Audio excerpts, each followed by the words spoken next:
Inducement liquidity.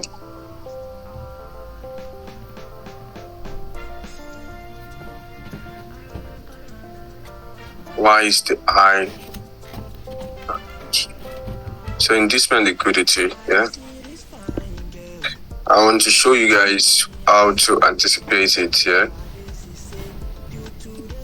How to anticipate inducement liquidity. So for instance, yeah, you have a sell setup. The first thing you want to see is a sweep of the previous high, then a break of structure, yeah.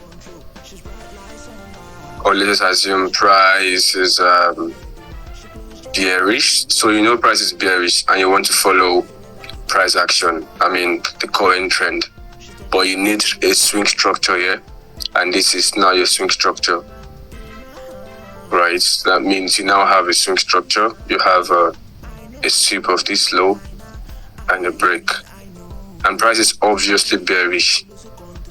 I know you're looking for only sells, but to look for sells, you need confirmation. You need to see structural liquidity.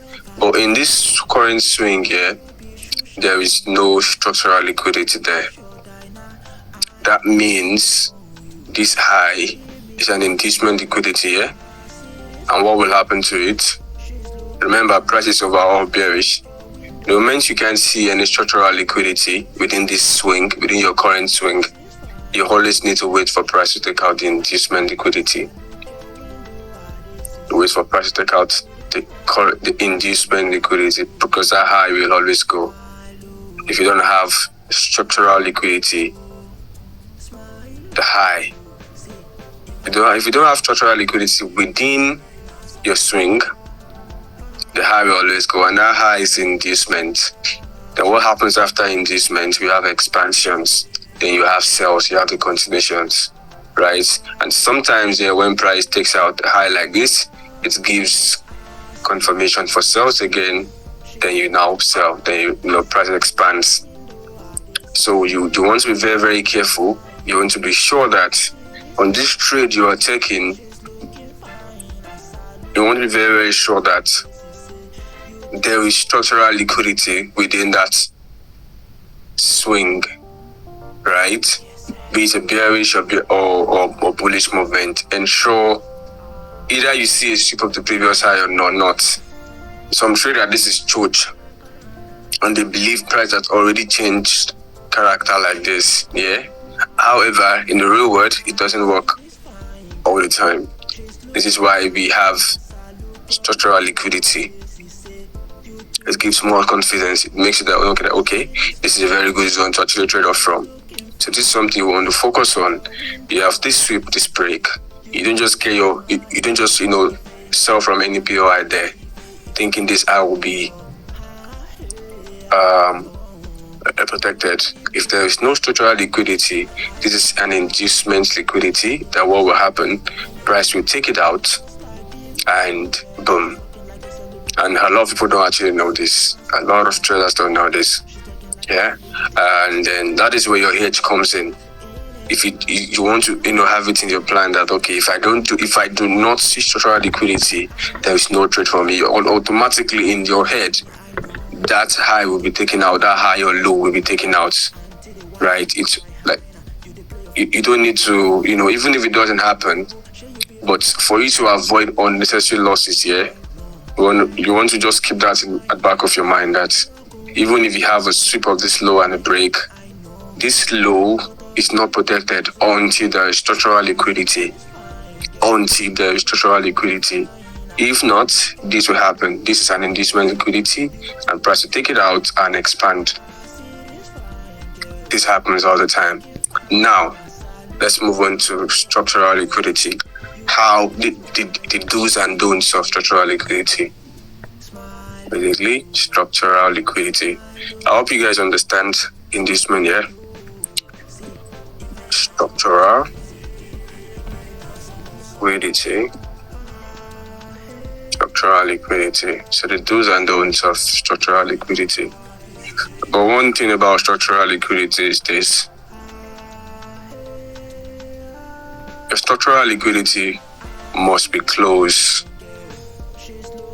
It must be close to where the money is. And when I say where the money is, this is pretty much it. You have a sweep of this low, then you have a break of structure. You see, from this break to the low, this is where the money is. Whatever happens here is liquidity. And that being said, your structural liquidity must be very close to where this money is, right? Your structural liquidity must be either be at the 50%, or below it. Please take note of this.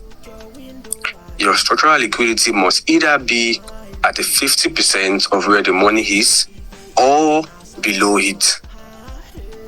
You want to keep that at the back of your mind. It's very, very important. Your structural liquidity cannot be here.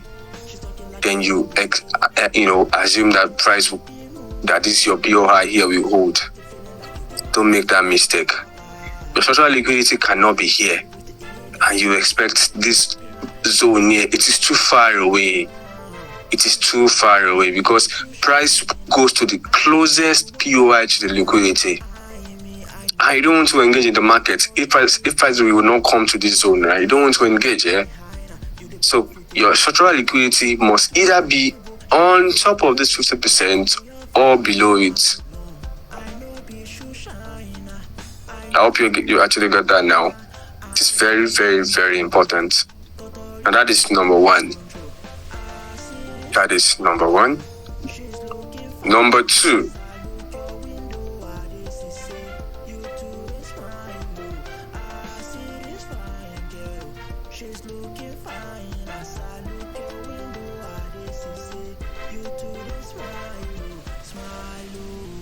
Number two, your structural liquidity must be A-shaped or V-shaped.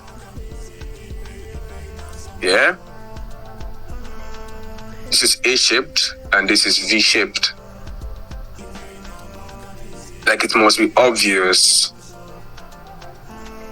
It must be obvious. Let me explain. A-shaped type of structural liquidity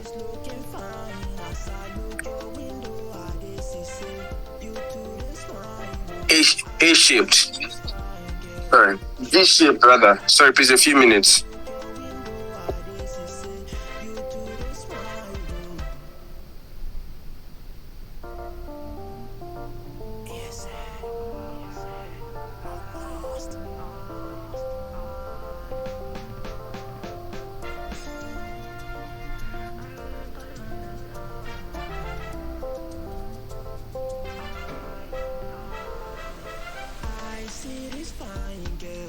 She's looking fine as I look your window. I this is say you to the smile. I see this fine girl. She's looking fine as I look your window. I this is say you to the smile. Sorry, please. Video actually. Alright, so for V-shape there, this is a V-shaped kind of liquidity. You can see this is obvious. Liquidity, structural liquidity is V, right? That's V-shaped. It has high potential of actually playing out. So this is your structural liquidity, and what happens? Price comes out to take it out, and then boom, it has high potential, right? Same thing here as well. Sweep, break, protected, structural liquidity, and it is A-shaped. Can you see that? It is obvious. Now, compared to having just a candle or two candles, let me give you guys a chart example for that. Compared to having just two candles and then you consider it your A-shaped liquidity or V-shaped, no. That is very, very wrong. Let me show you guys. I think the same thing happened on AUD USD last week. A lot of people took losses. I think it's AUD USD.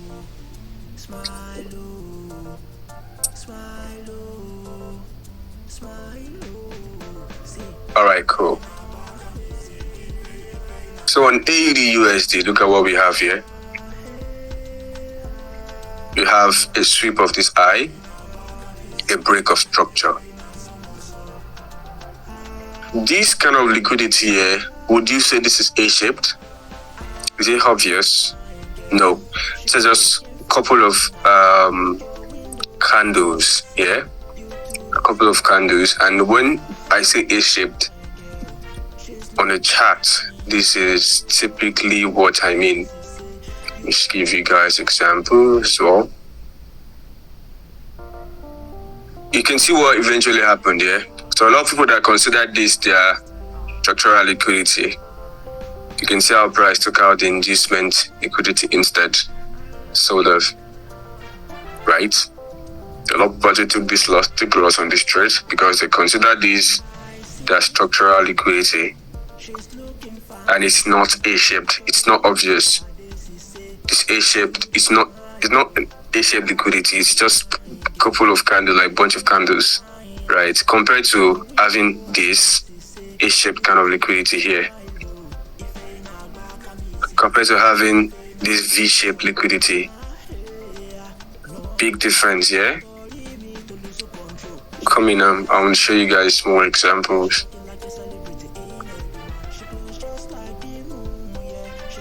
I think we had a trade, an entry on AU on the 4-hour time frame. Now compared to having this liquidity as well, you can see this is very obvious. V-shaped, yeah? It is very obvious. Very, very obvious. V.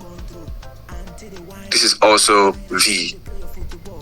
V-shaped liquidity. And we had our entry below here. Entry below here, below the V-shaped liquidity. This is A-shaped there, obvious. This on this particular sell I took, yeah, you can see how obvious this liquidity is, this structural liquidity is, right? We had this sweep, we had this break. You can see how obvious this structural liquidity is, right?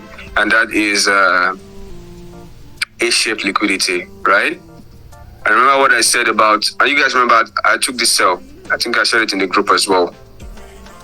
This is your sweep. This is your break of structure from break of structure to here. You can see it's actually directly on top of the 50%, right? And that's my structural liquidity. And you can see it's obviously a V-shaped, A-shaped kind of liquidity, yeah? A-shaped liquidity. And you can see what price did. Boom, and price sold off from there.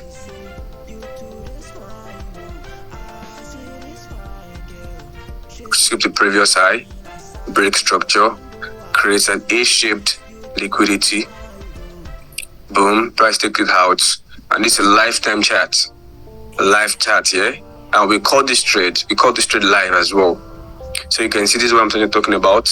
The same thing here as well. This is A-shaped. It's an A-shaped liquidity here.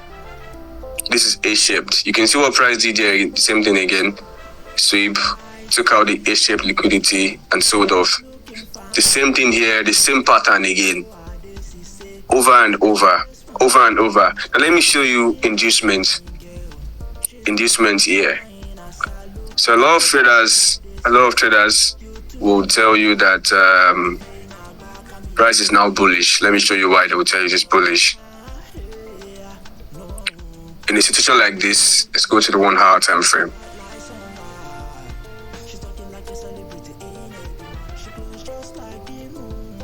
Sorry, this is quite slow.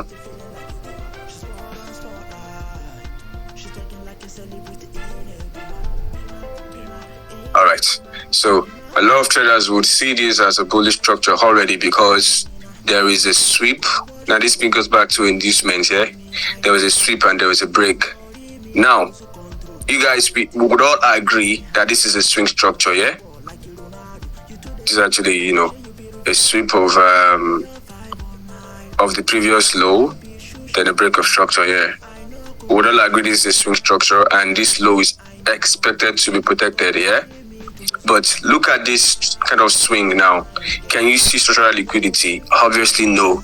So what are you anticipating? That this low gets taken out because this is your inducement liquidity, right? That this low gets taken out. But a lot of traders will say, no, this is choach. And then they want to press as change character, BMS, just stressing themselves with a lot of names. And then they would, have either probably mark out the order block, and they want to just place their buy tool here.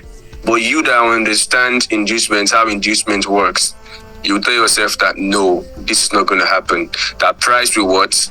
Take out this low. If it doesn't create structural liquidity, that price take out this low before it eventually expands, And let's look at what eventually happened. Now, you already created the anticipatory skill, You already anticipated this. You already anticipated what is going to happen now. Come on, let's see. Compared to every other person, you see, they're probably in trade, already. I'm probably happy that, okay, they're in a good trade. Let's see what happens. A lot of them probably, they'll be happy that they're in the trade. While you're actually anticipating it because you cannot see structural liquidity. Let's see. Let's look at the results. Anyway, let me just cut the whole stuff. Can you see that? Sweet SL. And what happens afterwards? Price rejects and expands. Price expands. So let me just cut the whole price back.